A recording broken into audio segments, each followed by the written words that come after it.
Berger's disease and Raynaud's disease, or Raynaud's. Correct?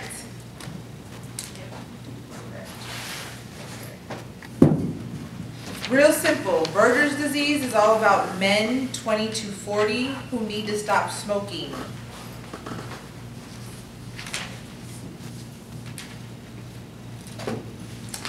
Raynaud's is all about women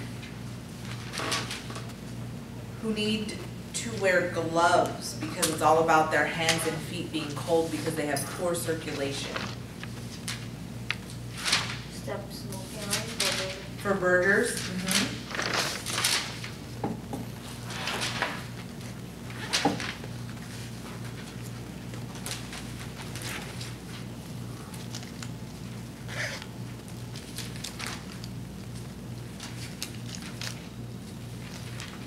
What was the age? 20 to 40. So, we could get a couple of different ways that Berger's could come at us. It could, one, say, who is more susceptible to the disease, and it's going to be men. Then it's going to say, what is proper nursing interventions for men who have Berger's disease, and that's going to be to stop smoking. Okay? Then when it comes to Raynaud's, it's all about arterial spasms, so that's why their hands and feet are cold, because they're not getting proper circulation.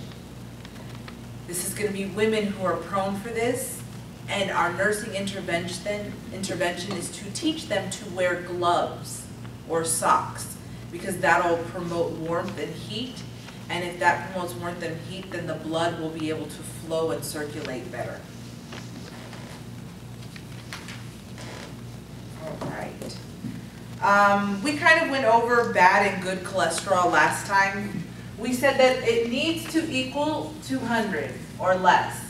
If it's more than 200, it means we have a situation that's known as hyperlipidemia, which means elevated blood cholesterol or elevated fats in the blood, okay? Now, we have HDLs, which are good fats. What makes these good fats is they are more protein than fat. We have LDLs. These are bad fats. These are 50-50 protein and fat. So they're equal. Then we have very low density lipids.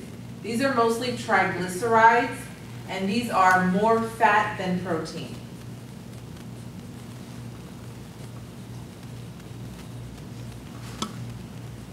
These are the ones that are solid at room temperature. Saturated fat or? Yes. So these are the ones that cause us to have coronary artery disease, such as ASHD, atherosclerosis heart disease, yeah.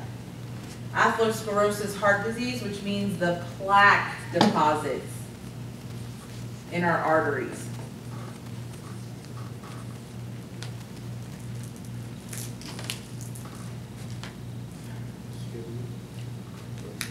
Signs and symptoms of pulmonary embolism.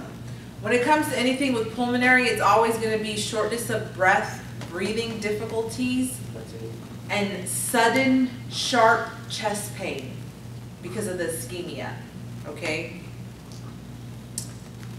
Coarctation of the aorta is a disorder where the aorta is okay, and then all of a sudden it becomes pinched and then is okay. This is where the coarctation occurs.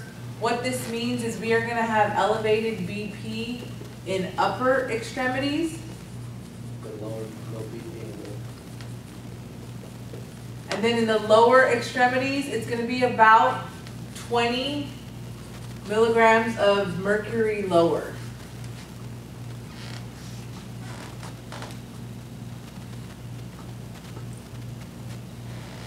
When it comes to the organism that's the common cause for endocarditis, that's strep, streptococci.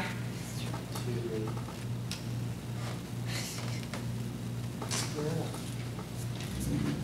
Here, move here. You're already sitting there. Do you want me to sit down? Okay. Come on, Michael, here. Here. You don't want to sit with me? Okay, so it's streptococci. Pericarditis will ultimately lead to heart failure. This is why. When you have pericarditis, that's the sac that encloses the heart.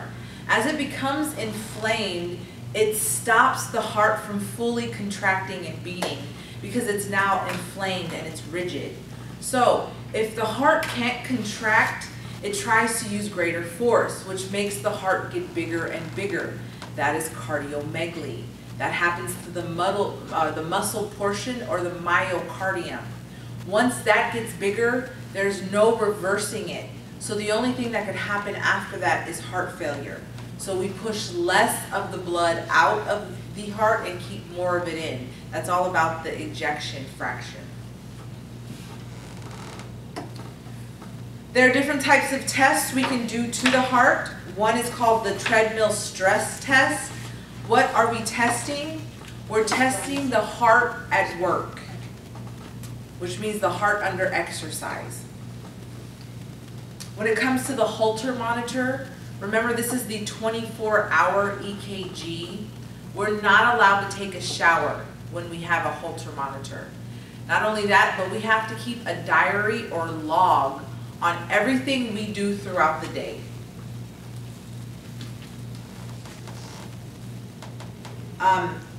What is intermittent claudication? That's an arterial disorder. What it means is I'm walking and all of a sudden I get really bad pain in my legs.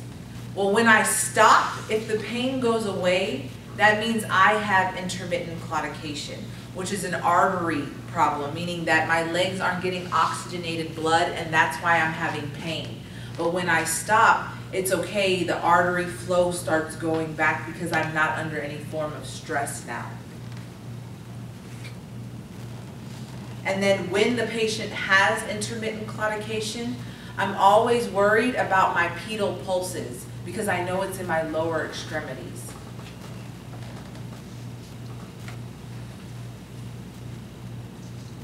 It says for any surgeries involving arteries, especially the femoral artery, like after CABG or coronary artery bypass surgery, you're always going to have to assess the pedal pulse because you want to make sure that there's still blood flow past the surgery site.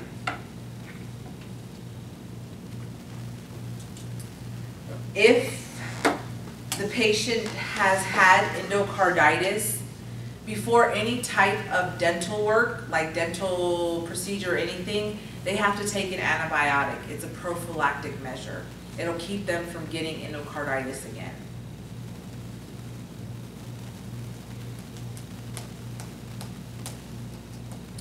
When it comes to shortness of breath, that may indicate any type of heart failure, but it's most likely going to be left-sided heart failure.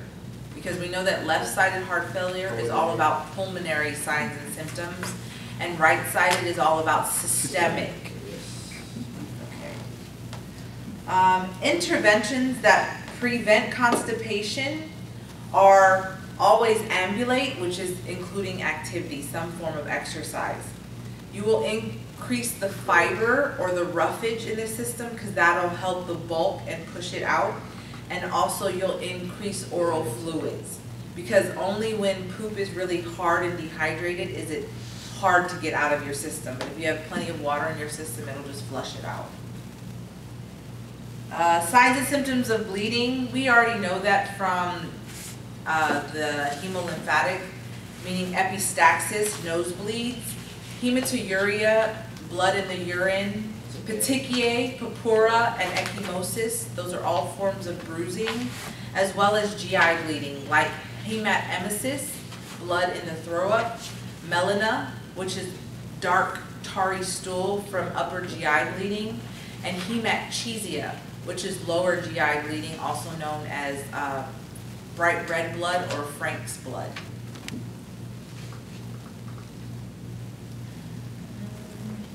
Vitamin B3 is also known as niacin. Normal side effects of niacin are facial flushing,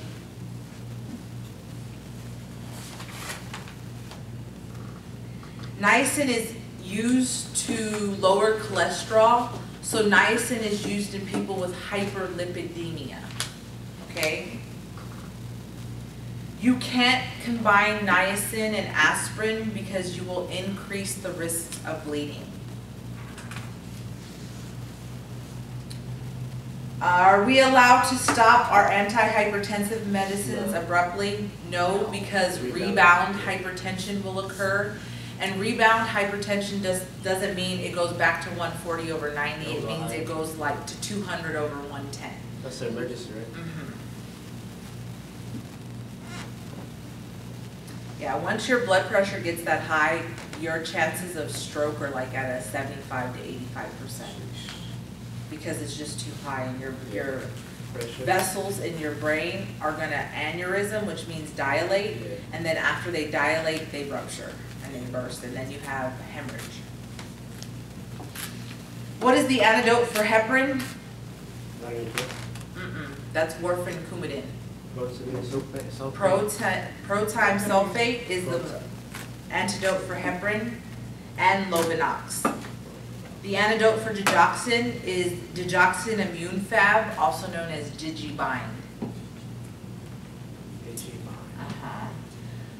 Nitroglycerin can be in form of pill or ointment.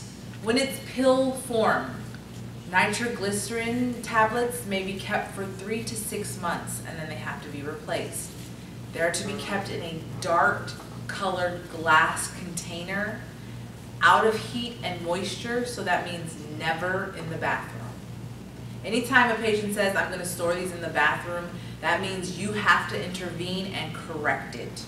They're not allowed to be kept in the bathroom, okay, because it'll ruin the medicine and they won't be any good. The paste or the ointment, what happens is they're going to give us a piece of graph paper. And these boxes will all be like 1 inch by 1 inch. The order itself will tell us how many inches to go on. So we'll start the paste here and we'll apply it until it says stop. So if it says 1 inch, then we do this. We're going to fold the paper over and smear it in. We cannot touch it with our hands. If we touch it with our hands, we're going to faint because it causes orthostatic hypotension. All right? So once we do that, we open the tape and we apply it to the patient, but we don't rub it in, because if we rub it in, it absorbs the system very quickly and it becomes a systemic effect more rapidly. So they'll probably faint on us too.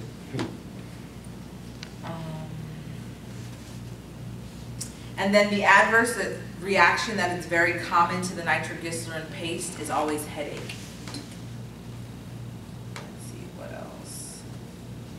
When you're taking nitrates, are you allowed to take Viagra? No, because it'll lead to hypotension.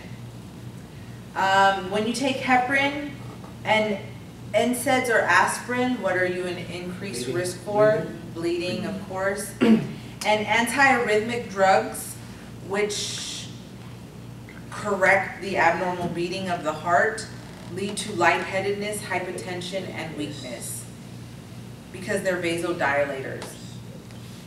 Okay, and that's about it. What else do we want to go over? He didn't give you the pointers for Farm. Okay, no pointers, but this is what you need to know. I know, like, what you need to know. Okay? I think this one. What? Because you were just on it. What's your farm? Yeah. Yeah. I don't have pointers, but I know what you need to know. You need to know about the digoxin and then the antagonist. Okay. You need to know about nitroglycerin storage and protocol, like how you administer it, the 3 tablets 5 minutes apart. And before you administer it, you're gonna have them stop and rest and see if they really need it. Then you have to go over your hypertensive meds like your ACE, your beta-adrenergic blockers, and your calcium channel blockers. Okay. Your ACE inhibitors are my trills. Think April. Okay? So lisinopril, all of that. They decrease the contraction of the heart.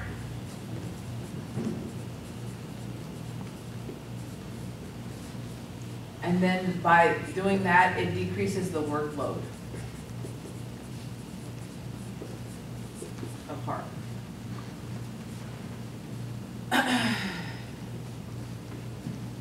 My beta-adrenergic blockers are my alololos. Okay? So either it'll be like that or it'll be like that, but both of them, the olololo. Lolo. Okay? Will decrease the contraction of the heart, but these are the ones that we can't use in African Americans, right? These are the ones, I'm pretty sure these are the ones we cannot use in African Americans. They don't work. Why? There's something when it comes to their blood work that it just won't, it interferes completely. What we also need to know about this is because they block beta cells, insulin is produced from the beta cells of the pancreas, so this is going to increase blood sugar because we're not going to be able to produce insulin the way that we're supposed to. Okay?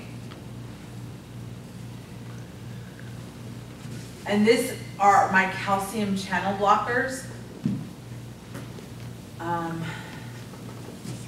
A very nice drug.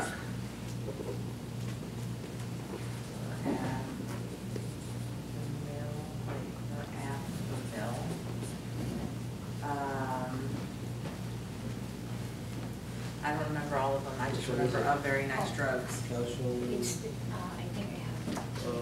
Like Aerodol, verapamil. whatever that thing is. Okay. Now what this does is, calcium is needed in order for the message to get sent from one channel to the other channel. Well, this stops it. So that means the message won't be sent from here to here. It just stops it from happening altogether. Okay? I need you to look up the side effects because I know they're different. Like one of them is bradycardia and lightheadedness. One is weakness. So look up the side effects for that. Let's see what else. The diuretic. We have the potassium sparing, which are 4. We're always worried about the potassium level. If they have a low potassium level already, we use potassium sparing diuretics on them, and those are MAD. Myridium, aldactone, diridium, and diridril or something like that. These all are potassium sparing, so these push out sodium and conserve potassium. All right? Then we have Lasix, which is also known as furosemide. It's probably not spelled right, but whatever. This is potassium wasting, meaning anytime they have elevated potassium, we're going to give them this, or even if they don't have elevated potassium, we'll give them this and a potassium supplement because we're pushing out potassium and keeping in sodium. So we're at risk for different types of heart problems because we know that what are the necessary electrolytes for the heart? Potassium. Potassium and calcium, all right?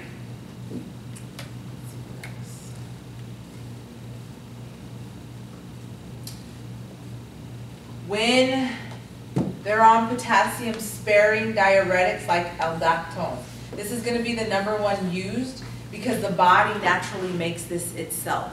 All right, so that's why they always use that one, because it's a natural hormone in our system. We will avoid potassium-rich foods like banana, baked potato, kiwi, crowd, which is cantaloupe, raisins, oranges, watermelon, and dates. Okay. As well as asparagus and apricots. Those are all potassium rich. So we have to avoid all of them. Okay?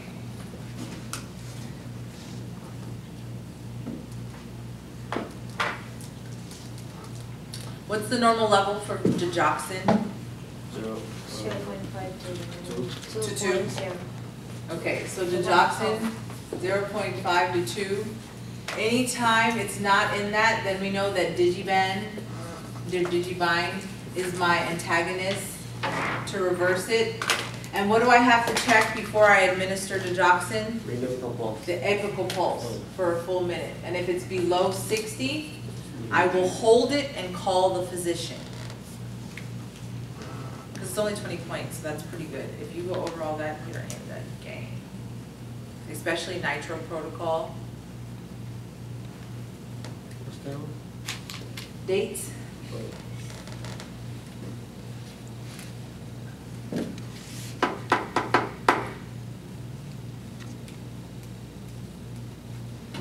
Okay, what's Homan signs?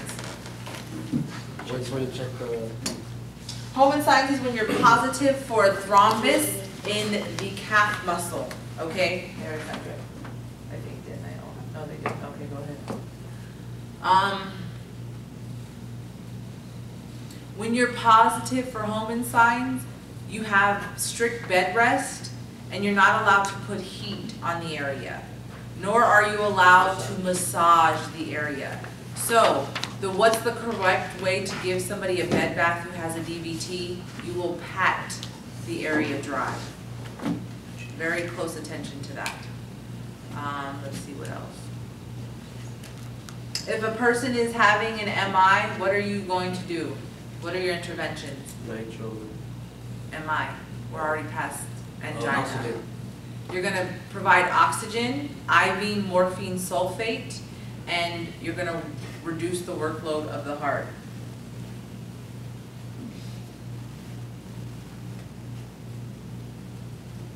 What else? What are you monitoring in a patient after cardiac catheterization? The bleeding. The bleeding, and then what else? The distal pulse site, which is the pedal pulse. Okay, what's ischemia? Low oxygen. So ischemia leads to Angina. angina pectoris, and after ischemia sets in, what's next? Necrosis, and then after necrosis sets in, then what's next? MI. Okay. Let's see, what else do we need to know about that? I think that's it.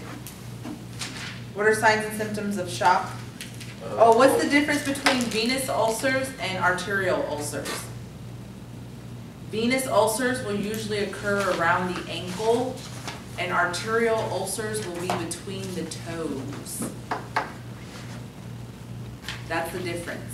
If it's a venous problem, the ulcerations will begin at the ankles or calves. If it's an arterial problem, the ulcerations will usually begin between the toes.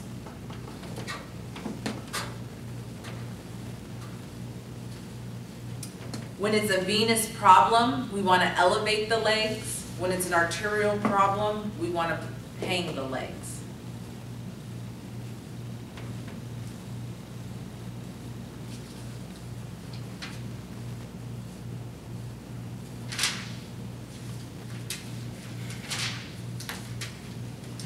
What are varicose veins? Varicose veins are just dilated veins, usually in the calf muscles. It usually happens to pregnant women because of all the weight put onto their legs.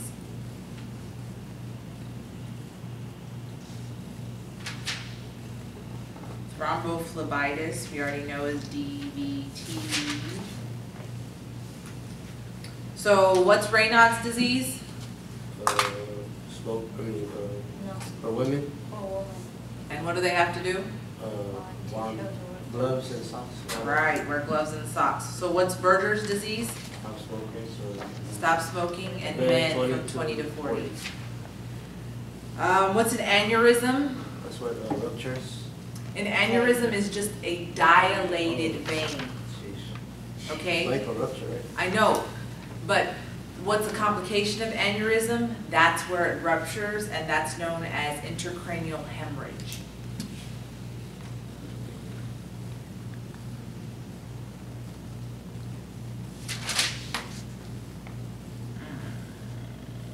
What signs and symptoms of pulmonary embolism? Difficulty breathing and sudden chest pain. What are the different types of embolisms we have? Air, fat, and clot. Okay?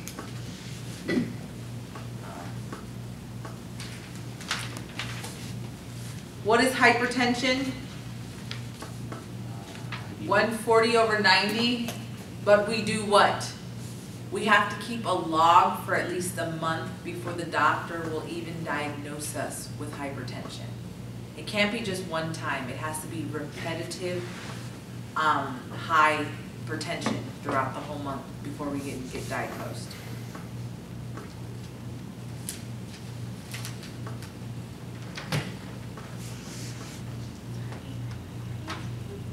Me? Oh, for their classes. Okay, that's fine. I'll go check on them once we're done. Thanks. No, you don't know. No, for real. What is intermittent claudication? That's arterial disorder, and its signs and symptoms are cramping in the leg muscles upon activity. So when we stop, the pain will go away, and we know we have intermittent claudication. Once we know we have intermittent claudication, we're always worried about what pulse sites. The pedal pulse sites, because that's distal to where the problem is.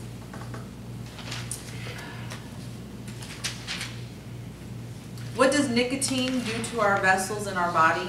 Constricts it. It constricts it. So nicotine leads to what? Hypertension. What about weight? Yeah, that leads to hypertension too. What about if you eat it? What's the causative organism of endocarditis? Strep. Right. What is rheumatic heart disease? It's usually caused by rheumatic fever, so it's a heart condition caused by an infection.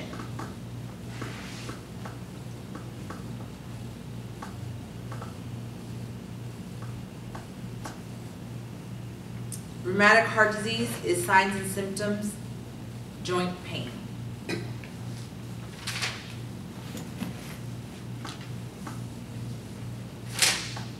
Pulmonary edema. You guys need to know that when the patient has pulmonary edema, the sign and symptom is frothy sputum, which means blood-tinged sputum. Frothy, okay?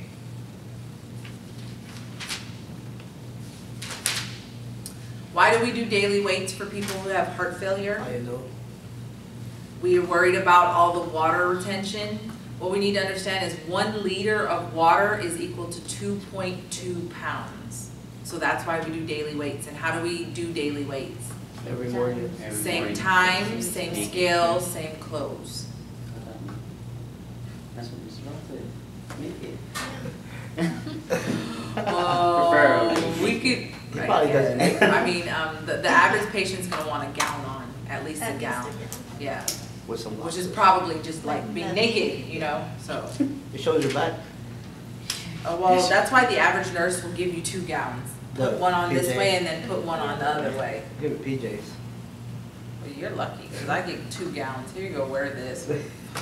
Mom, you need to bring me a nightgown, dude. I'm sick of this. And a pair of underwear. Like, I need, that's what I need. I don't have these people. I hate being hospitalized. I love it. All right. All right, guys, we're pretty good. What's a stent? Stick. That's, A stent is something that keeps the vessel Open. open.